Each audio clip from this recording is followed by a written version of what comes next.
جانتا ہے۔ نہ تو اندھے پر کچھ گناہ ہے اور نہ لنگڑے پر اور نہ بیمار پر اور نہ خود تم پر کہ اپنے گھروں سے کھانا کھاؤ یا اپنے باپ دادا کے گھروں سے یا اپنی ماؤں کے گھروں سے یا بھائیوں کے گھروں سے یا اپنی بہنوں کے گھروں سے یا اپنے چچاؤں کے گھروں سے یا اپنی پھوپھیوں کے گھروں سے یا اپنے ماموؤں کے گھروں سے یا اپنی خالاؤں کے گھروں سے یا اس گھر سے جس کی کنجیاں تمہارے ہاتھ میں ہوں یا اپنے دوستوں کے گھروں سے، اور اس کا بھی تم پر کچھ گناہ نہیں کہ سب مل کر کھانا کھاؤ یا جدا جدا۔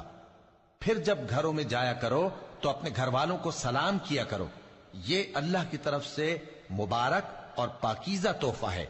اس طرح اللہ اپنی آیتیں کھول کھول کر بیان فرماتا ہے تاکہ تم سمجھو۔ مومن تو وہ ہیں جو اللہ پر اور اس کے رسول پر ایمان لائے، اور جب کبھی ایسے کام کے لیے جو جمع ہو کر کرنے کا ہو پیغمبر کے پاس جمع ہوں تو ان سے اجازت لیے بغیر چلے نہیں جاتے۔